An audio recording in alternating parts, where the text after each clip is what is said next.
Hello everyone, কিতা অবস্থা সবার? আশা করি সবাই ভালো আছেন। আমি এখন আছি বাংলাদেশের প্রকৃতি কন্যা হিসেবে পরিচিত ও সিলেটের অন্যতম জনপ্রিয় পর্যটন স্থান জাফলং। এই জায়গাটা বাংলাদেশের সিলেট জেলার গোয়েনঘাট উপজেলার অন্তর্গত একটি জলপ্রপাত, যা সিলেট শহর থেকে 65 কিলোমিটার উত্তর পূর্ব দিকে ভারতের মেঘালয়ের সীমান্তর সাথে যুক্ত খসিয়াজন্তা পাহাড়ের পাদদেশে অবস্থিত এই জাফলং পর্যটন কেন্দ্র।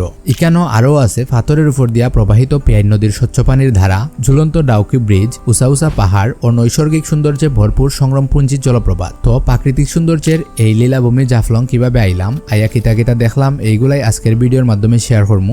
ভিডিওটা শেষ পর্যন্ত দেখার অনুরোধ রইল। তো আমরা জাফলং যাওয়ার লাগি প্রথমে আউসকান্দি থেকে উঠে গেলাম গাড়িত এবং সিলেটের উদ্দেশ্যে যাত্রা শুরু করলাম। এরপরে প্রায় 40 থেকে 45 মিনিটের মধ্যেই আমরা ইয়া পৌঁছে গেছি সিলেট সুবানিগান পয়েন্টও। এখান থেকে সাধারণত জাফলং এর বাসগুলা যায়, আর এই জায়গা থেকে জাফলং এর দূরত্ব প্রায় 60 কিলোমিটার। এরপরে কাউন্টারের ভিতরে গিয়া ম্যানেজারের সাথে কথা হইয়া জাফলং যাওয়ার লাগি টিকিট কাটলাম। তো এখানেও আপনারা আরেকটা কথা হইয়া রাখি, এই জায়গা থেকে মূলত দুই ধরনের বাস জাফলং এর উদ্দেশ্যে যায়।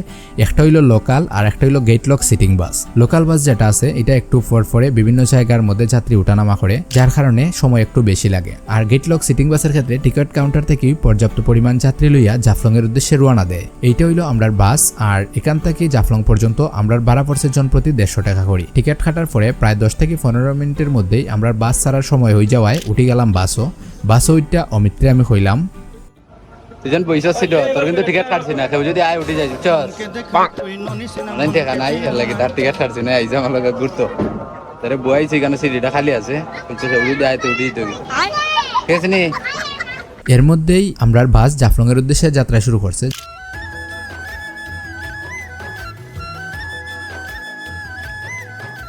জাফলং যাওয়ার পথে সিলেট শহরের চা বাগান ও প্রাকৃতিক সৌন্দর্যের দৃশ্যগুলো দেখতে দেখতে আমরা ইহা পৌঁছে গেছি জাফলং যাওয়ার পয়েন্ট। এই পয়েন্টের নামটা আসলে আমার মনে নাই। এখান থেকে টমটম বা রিক্সা দিয়া জাফলং যাওয়া লাগে। বাস থেকে নেমা জাফলং বাজারও যাওয়ার লাগি আমরা উঠে গেলাম টমটমও। জনপ্রতি ভাড়া পড়ছে 20 টাকা করি। কয়েক মিনিটের মধ্যেই আমরা ইয়া পৌঁছে গেছি জাফলং বাজারও, এবং এই জায়গা থেকে মূল পিকনিক স্পট আর একটু দূরে। আর আজকে খুব বেশি গরমও পড়ছে, তবে এই গরমের মধ্যেও জাফলং আজকে প্রচুর পর্যটকের ভিড় দেখা যাইল। সামনের দিকে একটু আগানোর পরে আমার ছোট ভাই অমিতে একটা বক্সার মেশিন দেখা হইতেছে পাওয়ার টেস্ট করতো। এখানেও টাকা দিয়া সিরিয়াল নেওয়ার পরে দেখলাম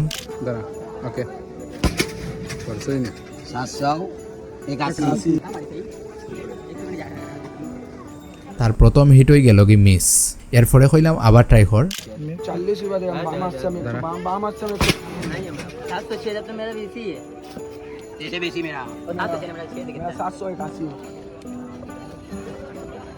দ্বিতীয় হিটের সময় মোটামুটি ভালো স্কোর তুলতে পারছে।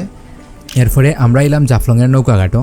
এখান থেকে নৌকা দিয়া মূলত যাওয়া লাগে সংগ্রামপুঞ্জির জলপ্রপাত অর্থাৎ মায়াবী ঝর্ণা দেখার লাগে। আর এই জায়গা থেকে আসা যাওয়ার নৌকা ভাড়া হইল জন প্রতি 100 টাকা করি। এরপরে আমরা নৌকা তুইটা মায়াবী ঝর্ণার উদ্দেশ্যে যাত্রা শুরু করলাম।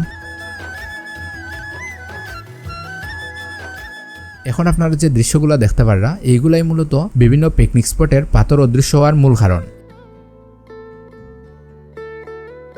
এরপর নৌকা থেকে নাইমা কিছু সময় আটার পরে আমরা আইসি সংগ্রামপুঞ্জির জলপ্রপাত দেখার লাগে। তবে এই জলপ্রপাত ভ্রমণ প্রেমীদের কাছে মায়াবী ঝর্ণা হিসেবেই বেশি পরিচিত। এই সংগ্রামপুঞ্জির জলপ্রপাত ভারতের মেঘালয় সীমান্তর সাথে যুক্ত খসিয়াজন্তা পাহাড়ের পাদদেশে জাফলং 0 পয়েন্ট থেকে প্রায় 1 কিলোমিটার পশ্চিমে অবস্থিত। এই ঝর্ণার নাম মায়াবী কারণ এই ঝর্ণাটা দেখতে একবারে মায়ার মতো, একবার দেখলে বারবার দেখতে ইচ্ছা করে। আর এই ঝর্ণার পানি অনেক শীতল। আজকে খুব বেশি গরম পড়ছে, তবে প্রকৃতির গাছের ছায়া আর শীতল পানি এই জায়গাটার সত্যি উপভোগ্য হইয়া তুলছে। গত কয়েকদিন বৃষ্টি না হওয়ার কারণে ঝর্ণার পানির পরিমাণও অনেকটাই কম, তবে যতটুকুই পানি আছে পানিটা আসলে খুব শীতল। মায়াবী ঝর্ণার পাথরের মধ্যে কত সময় বাওয়াবাওয়ি কইরা আবার নৌকা দিয়া আইলাম আমরা জাফলং 0 পয়েন্টও। আর আজকে জাফলং প্রচুর পরিমাণ পর্যটকের ভিড় দেখা যাইতেছে। এরপরে একটা লকার ভাড়া করলাম 100 টাকা দিয়া। লকার ভাড়া কইরা মোবাইল, ব্যাগ, কাপড় চোপড় লকার তৈয়া নামি গেলাম পানি। আমরা এখন যেখানে আছি এর একটু সামনেই হইল ইন্ডিয়া। ওই যে ব্রিজটা দেখা যাইতেছে এইটা হইল ইন্ডিয়ার ডাউকি ব্রিজ। এইদিকেও সামনে যে জায়গাটা দেখা যাইতেছে এইটাও ইন্ডিয়ার বর্ডারের ভিতরে পড়ে। আজকে খুব বেশি গরমের মধ্যে পানিতে নামার পরে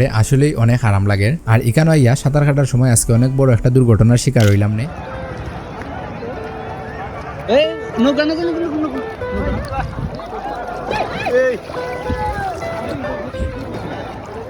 ভাগ্য বালা থাকায় তেমন একটা কিচ্ছু হইছে না। কিছু সময় সাঁতার কাটার পরে এখন প্রায় সন্ধ্যা হইছার, আর এই জায়গার পানিটা অনেক ঠান্ডা হওয়ার কারণে আজকে এই গরমের মাঝেও শীত লেগে গেছে। সবকিছু মিলাইয়া আজকের দিনটা খুব ভালাই কাটছে। সারাদিনের ঘোরাঘুরি শেষে আমরা এখন সিলেটের উদ্দেশ্যে রওনা দিমু। শেষে এই প্রাকৃতিক সৌন্দর্যের লীলাভূমি জাফলং ঘুরে গেছুন। আর আজকের ভিডিওটা কিরকম হইছে অবশ্যই কমেন্ট করে জানাই। ভিডিওটা শেষ পর্যন্ত দেখার লাগি অনেক অনেক ধন্যবাদ।